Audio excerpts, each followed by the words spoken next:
A very good morning to all of you. Myself Pradeep Kumar Verma, PGT Commerce, Kendra Vidyalaya Gomo, Ranchi region, Jharkhand.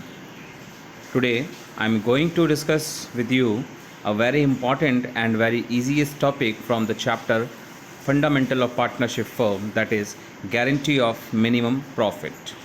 So let's start today's video.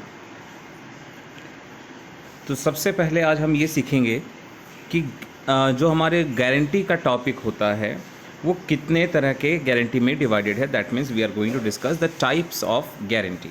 तो जैसा आप देख पा रहे हो इस chart के through, there are two types of guarantee. First one, given to a partner by the firm. मतलब कि जैसे रैंडम एक क्वेश्चन में 3 पार्टनर्स हैं ए, बी और सी, तो उनमें से किसी एक पार्टनर को लाइक सी को गारंटी दे दिया गया है, तो ये कहलाएगा guarantee given to a partner by the firm. And the second part कि guarantee given to the firm by a partner, just opposite. इस बार फर्म को गारंटी मिलेगी ऑफ मिनिमम अर्निंग की, और वो देगा कौन? कोई पार्टनर. ठीक है. और अब आप देख पा रहे हो कि फर्स्ट पार्ट के आगे मैंने यहाँ पे उसका रूल एक तरह से लिखा हुआ है कि how to adjust. Adjusted from share of profit और capital while distributing divisible profit. तो जैसा आप जानते हो कि फंडामेंटल ऑफ पार्टनरशिप फर्म में हम प्रॉफिट को डिस्ट्रीब्यूट करने के लिए क्या बनाते हैं? Profit and loss appropriation account. तो गारंटी के क्वेश्चन को सॉल्व करने के लिए हम पहले क्या करेंगे कि नेट प्रॉफिट को लिखने के बाद जो अप्रोप्रिएशंस होते हैं प्रॉफिट से, लाइक इंटरेस्ट ऑन कैपिटल है, सैलरी है, कमीशन है, एंड जो चार्ज करना होता है पार्टनर से लाइक इंटरेस्ट ऑन ड्राइंग्स, उन सभी को कर लेने के बाद जो डिविजिबल प्रॉफिट डिस्ट्रीब्यूट किया जाता है, तो उसमें जो शेयरिंग पार्टनर्स के निकल कर आते हैं according to their prescribed ratio, तो उसी रेशियो में फाइनली उनका गारंटीड शेयर को एडजस्ट किया जाता है. तो यही वहाँ लिखा हुआ है कि adjusted from share of profit और कैपिटल, क्योंकि प्रॉफिट से एडजस्ट करने का अल्टीमेटली मतलब यही है कि कैपिटल से वो एडजस्ट हो रहा है while distributing the divisible profit. And the second point is given to the guarantee is given to the firm by a partner, जिसको कैसे एडजस्ट करते हैं कि it is deducted from the capital of concern partner, क्योंकि यहाँ पे guarantee किसको मिल रही है? फर्म को, और फर्म बिलोंग्स टू ऑल. तो इसीलिए इसमें क्या करेंगे कि प्रॉफिट एंड लॉस एप्रोप्रिएशन के मदद से उसको क्रेडिट साइड दिखा करके पार्टनर के कैपिटल में डेबिट कर देंगे. ठीक है. तो इस तरह से ये दोनों गारंटी एडजस्ट किए जाते हैं, और इन दोनों को बेहतर वे में हम समझ सकेंगे न्यूमेरिकल के साथ. So let's move on to the next part. तो सबसे पहले हम जर्नल एंट्री पढ़ेंगे, और किस जर्नल एंट्री पढ़ने वाले पहले हम? तो given to a partner by the firm, यानी जो पहला टाइप हमारा गारंटी का था कि जिसमें कि गारंटी पार्टनर को मिल रहा है, फर्म से मिल रहा है ना. तो उसकी एंट्री पहले जानते हैं क्या है. देखो, तो इसकी एंट्री है guaranteeing partners capital account to guaranteed partners capital account. आप देख पा रहे हो यहाँ पे 2 टर्म आए हुए हैं, दोनों काफ़ी सिमिलर टर्म्स दिख रहे हैं. एक है गारंटीइंग और एक है गारंटीड. अब दोनों में फ़र्क क्या है? तो जैसे मैंने कहा था थोड़ी देर पहले एग्जांपल में कि 3 पार्टनर्स लाइक ए है, बी है और सी है. मैंने यहाँ पे एग्जांपल में लिया था कि सी को गारंटी मिली है, तो सी कौन कहलाएगा? C will be known as the guaranteed partner. And guarantee दिया किसने है? तो ऑब्वियसली बचे हुए हैं 2 लोग, ए और बी. अब या तो क्वेश्चन में के अकॉर्डिंग दोनों ने गारंटी दिया होगा या किसी एक ने. So whosoever is going to bear the deficiency in guarantee will be known as guaranteeing partner. Okay. So I hope कि आप सभी को समझ में आ गया कि गारंटीइंग कौन है और गारंटीड कौन है. In simple way, guaranteeing partner का मतलब जो गारंटी देगा, और गारंटीड मतलब जिसको गारंटी मिला है. ठीक है. और इसमें आप देख पा रहे हो कि अमेरिकन अप्रोच को भी ऑब्जर्व किया गया है. अमेरिकन अप्रोच में हमने 5 तरह के रूल पढ़े थे, उनमें से एक रूल था किसका? कैपिटल का, है ना. कैपिटल का रूल था कि increase in capital will be recorded on the credit side and decrease in capital will be recorded on the debit side. तो अगर मैं कहूँ कि पार्टनर सी को गारंटी मिला है और उसको उससे कम शेयर मिल रहा है, तो बाकी का अमाउंट उसको दिया जाएगा. दैट मीन्स उसका कैपिटल क्या किया जाएगा? बढ़ाया जाएगा. तो इसका मतलब उसका कैपिटल क्या हो जाएगा? क्रेडिट हो जाएगा. और जो पार्टनर उसको गारंटी दे रहे होंगे, यानी जो गारंटीइंग पार्टनर हैं, उनका कैपिटल उतने रुपए के लिए एडजस्ट होगा, यानी कि उनका कैपिटल माइनस हो जाएगा. और कैपिटल जब भी डिक्रीज होता है तो क्या होता है? डेबिट. इसलिए वो डेबिट है. ठीक है. तो आप समझ पा रहे होंगे कि अमेरिकन अप्रोच से ये एंट्री बनाई जा सकती है बड़ी easily. Then journal entry for the next case, that is given to the firm by a partner, जिसमें कि एक पार्टनर फर्म को गारंटी देता है मिनिमम अर्निंग का. सो उसमें गारंटिंग पार्टनर्स कैपिटल मतलब जिसने गारंटी दिया ऑब्वियसली वो डेबिट हो जाएगा प्रीवियस केस के बेस पर ही। And to profit and loss appropriation account, जैसे मैंने पहले ही कहा कि यहाँ गारंटी किसी पार्टनर को नहीं मिल रहा है, फर्म को मिल रहा है। एंड फर्म का प्रॉफिट एंड लॉस का डिस्ट्रीब्यूशन कहाँ दिखाते हैं हम लोग, basically profit and loss appropriation account में, इसीलिए to profit and loss appropriation लिखा जाएगा। तो प्रॉफिट एंड लॉस एप्रोप्रिएशन के क्रेडिट साइड में उस पार्टनर के कैपिटल से वो अमाउंट चार्ज कर लिया जाएगा in case of deficiency of earning. ठीक है, so these are the journal entries. Now next part, कुछ इंपॉर्टेंट रूल की बात मैं करना चाहूँगा गारंटी को लेकर के जो हमारे न्यूमेरिकल में फुल्ली एप्लीकेबल हैं। सो देखिए ध्यान से समझना आप लोग, if nothing is mentioned in the question that who will borne the deficiency, like जैसे हमने एग्जांपल में लिया ना कि ए बी और सी पार्टनर है, सी को गारंटी मिली है। अच्छा, डेफिशिएंसी पहले तो जानते हैं क्या होता है। तो डेफिशिएंसी का मतलब होता है कि लाइक एक पार्टनर को गारंटी दिया गया कि उसको एनुअली 1 लाख रुपीज़ का प्रॉफिट शेयर मिलेगा। So it is the guaranteed amount of profit. But मान लो प्रॉफिट को शेयर किया और उसको एक्चुअली 1 लाख नहीं मिल रहा है। ठीक है, जैसे मैंने क्या कहा कि उसको गारंटी कितने का दिया हमने, 1 लाख रुपए का। ठीक है, तो ये गारंटीड अमाउंट है, बट प्रॉफिट को शेयर करने पर उसको मिल कितना रहा है, 70,000। ओके, तो 1 लाख में 70,000 रुपये ही मिल पा रहा है, तो कितने रुपए की डेफिशिएंसी हो गई, 30,000। तो ये क्या है उसके लिए, यही है डेफिशिएंसी। तो यही रूल में हम डेफिशिएंसी को ही एडजस्ट करते हैं गारंटी के तौर पर, उसका रूल ही हम सीखने जा रहे हैं।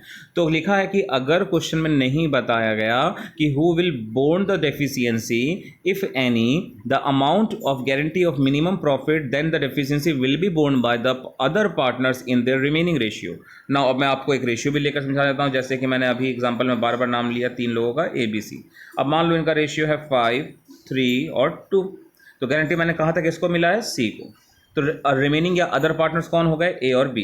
अगर क्वेश्चन में ये नहीं बताया गया कि गारंटी कौन बोर्न करेंगे, मतलब सॉरी डेफिशिएंसी को, तो रिमेनिंग पार्टनर या अदर पार्टनर्स कौन है, A और B। तो A और B का रेशियो क्या हो जाएगा, 5:3, यानी वो लोग 5 और 3 में कंपनसेट करेंगे। और 5:3 का मतलब क्या है, 5/8 और 3/8। ठीक है, जबकि ओल्ड रेशियो में 5/10 था उनका, तो हमें ओल्ड रेशियो में नहीं बांटना, उनके रिमेनिंग रेशियो में, जो कि बनेगा 5/8 एंड 3/8। होप सो सब लोग समझ गए होंगे। और इसी को फिर मैंने एक एग्जांपल में भी ले रखा है आगे, देखिए। Suppose that X, Y and Z are partners in 3:2:2। अभी मैंने आपको एग्जांपल दिया, उसी को समझ के आप लोग भी पिक कर सकते हैं, साथ साथ आप भी चाहो तो गेस करिए। XYZ पार्टनर्स है 3:2 में। Okay, Z was given A guarantee, so the guaranteed partner is last one, that is Z।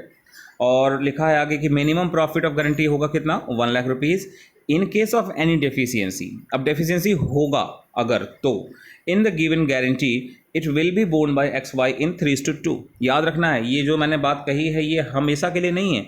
In that case जब आपके क्वेश्चन में कोई इन्फॉर्मेशन ना हो, मतलब ये वाली बात, नथिंग इज मेंशन, ओके, तब हम ये कहेंगे कि Z के अलावा कौन बच गए हैं, XY, जिनका रेशियो क्या है 3:2, तो वो 3 और 2 में कंपनसेट करेंगे। होप से सभी को ये बात क्लियर हो गई होगी। और जैसा हमने कहा था डेफिशिएंसी क्या होता है, तो उसको देखो मैंने फाइनली एक फॉर्मूले के फॉर्म में लिख दिया आप सभी को।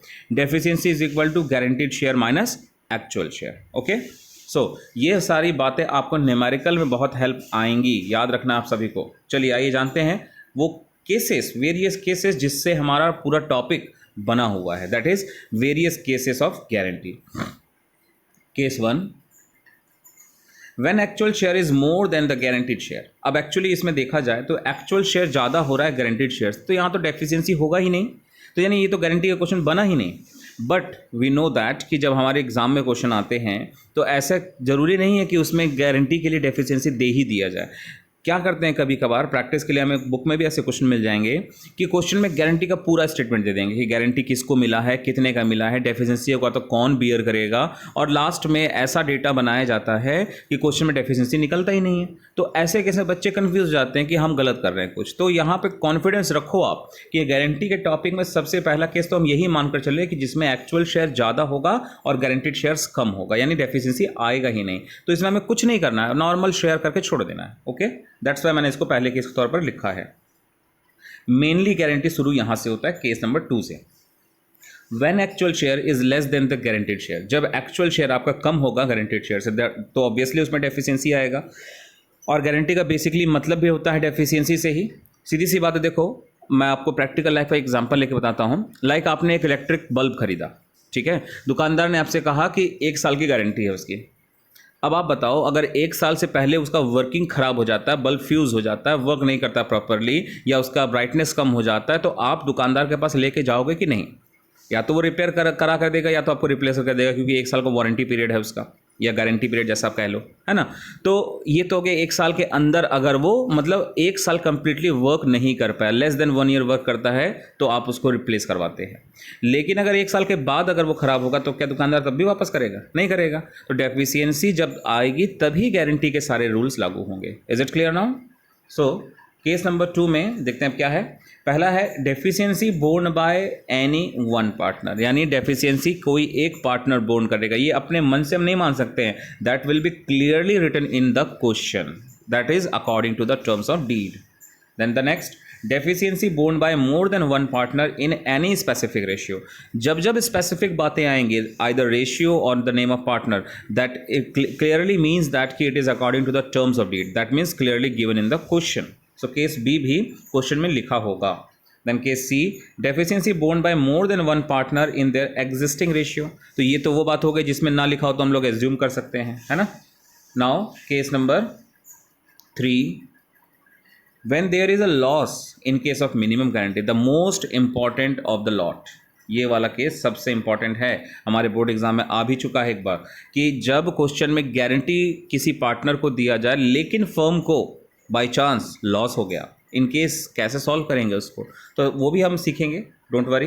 Case number 4, when a partner gives a guarantee of minimum earning to the firm। और जैसा हमने देखा था हमारे डिवीजन में, कैटेगरीज में ये भी था कि जब एक पार्टनर फर्म को गारंटी देता है, ये बहुत ही इजी एक टॉपिक है जिसको हम अगेन एक न्यूमेरिकल में सीख लेंगे। Okay, so not to worry that much. 4 cases हैं, अब इससे बाहर कोई क्वेश्चन नहीं बन सकता है गारंटी का। Okay, so with full of confidence and deep understanding के साथ इन 4 केसेस को माइंड में रख करके ही किसी भी क्वेश्चन को आप एसेस करोगे, तो डेफिनेटली आई बेट यू कि आप बेहतर तरीके से सॉल्व कर सकते हो क्वेश्चन विद फुल कॉन्फिडेंस। ठीक है, क्योंकि कई बार बच्चे यही सोचते हैं, यार ये गारंटी तो बहुत इजी टॉपिक है, ज़्यादा इसमें कुछ करना नहीं होता, एंड इस ओवर कॉन्फिडेंस में बच्चे कई बार गलती कर जाते हैं जब बच्चे इन बारीकियों को नहीं जानते हैं। दैट्स वाई मैंने इनमें ईजी टॉपिक होने के बावजूद इसको डीप में पढ़ाने के लिए इस तरह से डिविजन्स लिए हुए हैं। Okay, so let's move on finally to the numerical part, that is question number 1। ध्यान से क्वेश्चन आप सुनेंगे और ध्यान से समझना है आपको। क्वेश्चन को पढ़ करके हमें समझना है गारंटी किसको मिला है, that means who is the guaranteed partner and who are और हु इज गारंटीइंग पार्टनर, कौन गारंटी दे रहे हैं, एंड इन विच रेशियो। अगर रेशियो दिया है तो वेल एंड गुड, ना दिया हो तो in that case you will have to assume as per the rule जो हमने सीखे हैं कि एग्जिस्टिंग रेशियो को ही एज्यूम कर लिया जाता है। So let's start question number 1। Ram and Shyam are partners in 2:1। Gopal was given a guarantee and Gopal is a third partner out of the 3. So the guaranteed partner is Gopal. Minimum profit of rupees 30,000. So guaranteed amount is 30,000. Any deficiency in that account shall be met by other partners। तो देखो यहाँ ये तो लिखा है कि shall be met by the other partners, that means Ram and Shyam, लेकिन ये कहाँ लिखा है कि इन विच रेशियो। तो इन दैट केस हम क्या रूल सीखेंगे, क्या अप्लाई करेंगे कि इन द रिमेनिंग रेशियो। तो रिमेनिंग रेशियो क्या हो जाएगा, 2:2। और आगे लिखा है the net profit earn by the firm for the year ended 31 March 2020 amounted to ₹2 lakh. Okay, show the distribution of profit. तो प्रॉफिट को बांट कर आप लोगों को दिखाना है। सो आप सभी जानते हो कि पार्टनरशिप फर्म में प्रॉफिट को बांट कर दिखाने का मतलब क्या होता है, bye preparing profit and loss appropriation account. तो ठीक है, चाहे प्रीएल एप्रोप्रिएशन बनाने को बोला जाए, चाहे show the distribution of profit, the requirement is the same. Okay, now let's have the solution part. तो सबसे पहले तो हमें स्टार्ट करना, देखो आप जानते हैं कि हमें बनाना है profit and loss appropriation account, ये है नेम ऑफ द फॉर्मेट।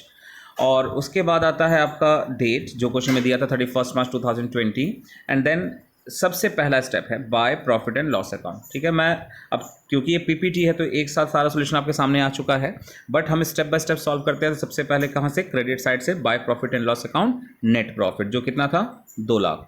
अब ये जो आप देख रहे हो प्रॉफिट ट्रांसफर टू 80,000 एंड 40,000, ये जो आया है, ये इसको लाने से पहले हमें वर्किंग नोट में एडजस्ट करना पड़ेगा हर एक चीज़। तो आइए पहले हम वर्किंग नोट में गारंटी को समझते हैं।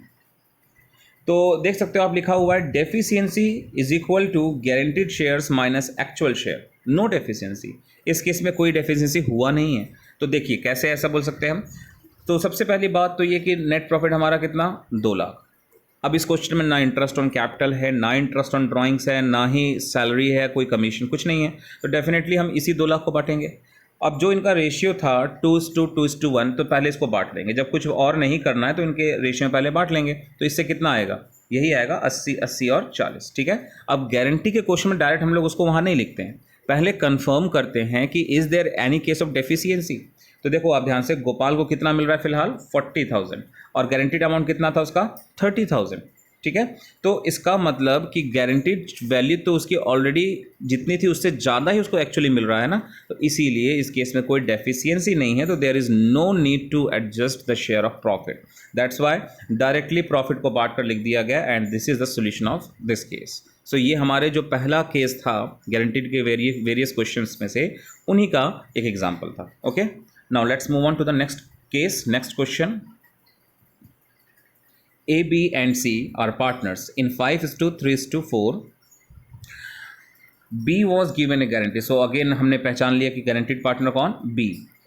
मिनिमम प्रॉफिट कितना 60,000, तो ये है guaranteed amount in any year, the deficiency in any. अच्छा, कई बार बच्चे क्या करते हैं ना कि गारंटीड वैल्यू को डेफिशिएंसी बोलने लगते हैं। अभी मैंने आप लोगों को फॉर्मूला दिया था कि जो एक्चुअल शेयर्स है माइनस जो गारंटीड शेयर्स है उसको हम कहते हैं क्या चीज़, डेफिशिएंसी। तो ये जो 60,000 है ये उसका मिनिमम गारंटीड शेयर्स है, ये उसका डेफिशिएंसी नहीं है, ठीक है। तो अब आगे लिखा है in any year and the deficiency if any shall be met by A personally. देखो यहाँ ध्यान से लिखा है कि गारंटी में के हिस्से में अगर कभी कमी पड़ेगी तो कौन देगा, मेट बाय ए पर्सनली। तो it is a specific instruction. अब यहाँ आपको अपने मन से कोई रूल नहीं फॉलो करना है, जैसा बोल रहे हैं वैसा ही अप्लाई कर देना है। देन नेट प्रॉफिट दिया है फर्म का कितना 1,80,000 और आगे रिक्वायरमेंट है show the distribution of profit, मतलब PL appropriation account. So let's have the solution part.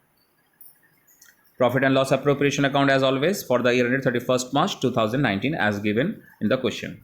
Now again this is the final solution of appropriation account and again step by step हम समझेंगे इसको। The first step is by profit and loss appropriation by profit and loss account in within bracket net profit और net profit दिया था 1,80,000।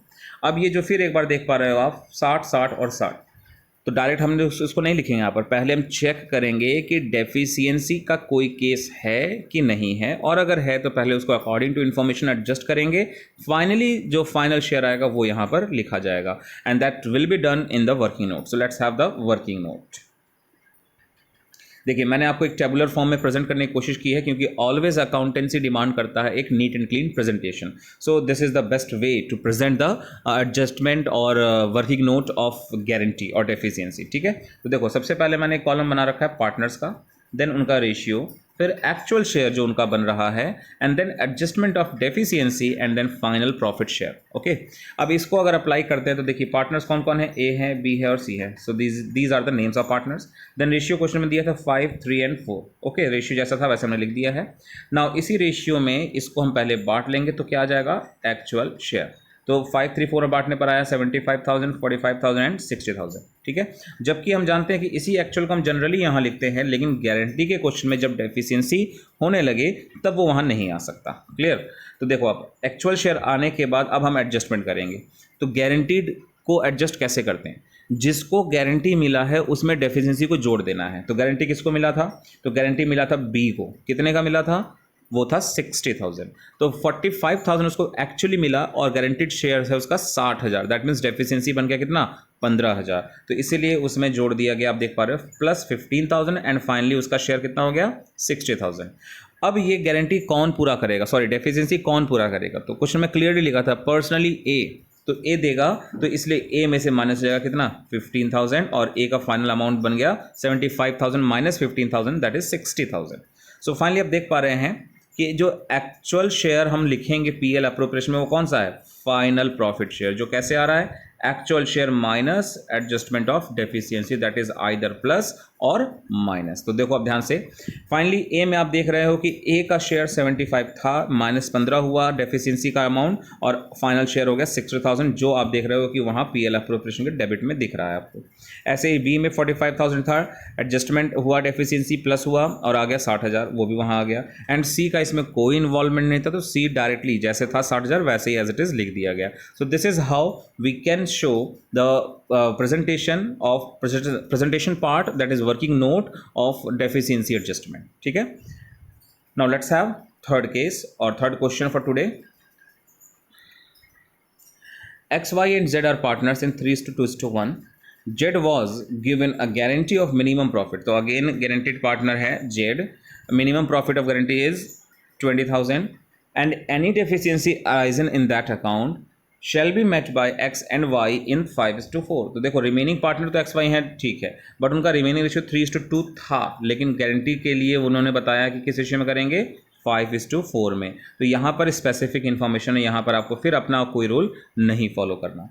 Net profit earn by the firm ₹1,03,800 और जिस date का है वो 31 March 2020 and again requirement is the same, so we are required to prepare profit and loss appropriation account. So let's have the solution. Profit and loss appropriation account as always 31st March 2020, and this is the final solution of appropriation account. And again the same statement I will like to repeat कि question में ये जो final share of profit आया है ये कहाँ से आया है, वर्किंग नोट से। आप देख सकते हो लिखा भी है वर्किंग नोट, तो वो बना करके ही आप वहाँ लिखेंगे अगर डेफिशिएंसी है तो। सबसे पहला स्टेप कहाँ से शुरू होगा, by profit and loss account net profit से, जो कि कितना है 1,03,800, और उसके बाद हम आ जाएंगे अपने वर्किंग नोट में। So let's have the working note, again the same pattern to solve the working note, that is partners ratio, actual share, adjustment of deficiency either plus और minus, then final share of profit, जो कि हमारा यहाँ लिखा जाता है। Clear? Now अब देखते हैं वन बाय वन कैसे इनमें डेटा भरा जाएगा। तो सबसे पहले तो पार्टनर्स के names X, Y and Z, then ratio 3:2:1 as given in the question.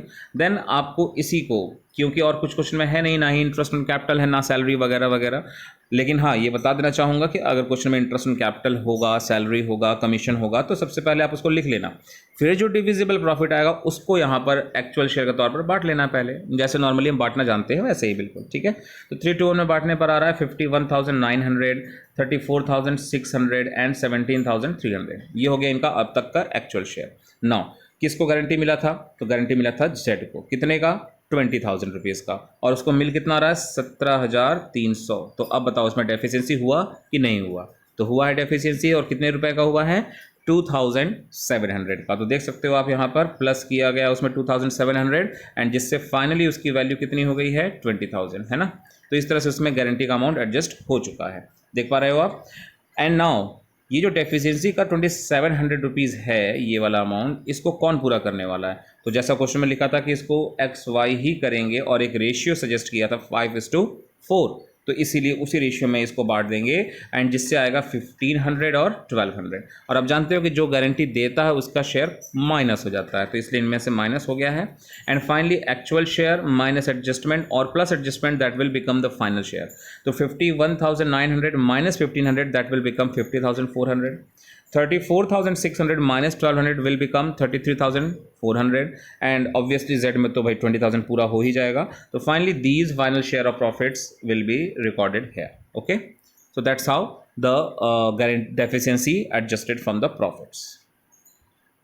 Now the last case for today, question number 4। Rita, Geeta, Sita and Tina are partners in 5:4:3:2. So 4 partners are there.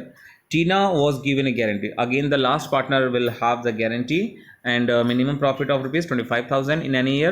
Deficiency arising in that account will be borne by Rita and Geeta. देखो 4 में से एक को guarantee मिली है, तो remaining तो 3 बचते हैं, है ना। लेकिन क्वेश्चन में स्पेसिफिकली लिखा है गारंटी की डेफिशिएंसी को रीता और गीता, ये दोनों लोग ही एडजस्ट करेंगे, और कैसे करेंगे, इन इक्वल रेशियो भी लिखा है, तो स्पेसिफिक डिटेल्स है, need not to apply any default rule. Net profit earn by the firm for the year end 31 March 2020 amounted to 1,26,000. Show the appropriation of profit, that means you are required to prepare profit and loss appropriation account. So now let's have the solution part. again profit and loss appropriation account and the date which is given in the question, and now again appropriation account, and again it is the final appropriation account after adjusting all the deficiencies, है ना। तो देख सकते हो आप यहाँ working note लिखा हुआ है, सो हमें वर्किंग नोट बनाकर ही निकालना है सारी कुछ चीज़ें। But first of all by net profit, sorry by profit and loss account with in bracket net profit, जो कि दिया था 1,26,000, एंड इन सभी वैल्यूज को पहुँचने से पहले हमें कहाँ जाना होगा, वर्किंग नोट पर। सो let's have the working note, again the same format, फिर से एक बार समझते हैं। Partners, ratio, actual share, deficiency, adjustment of deficiency and final profit share. तो पार्टनर्स कौन थे, रीता, गीता, सीता और टीना। रेशियो क्या था, 5, 4, 3 and 2।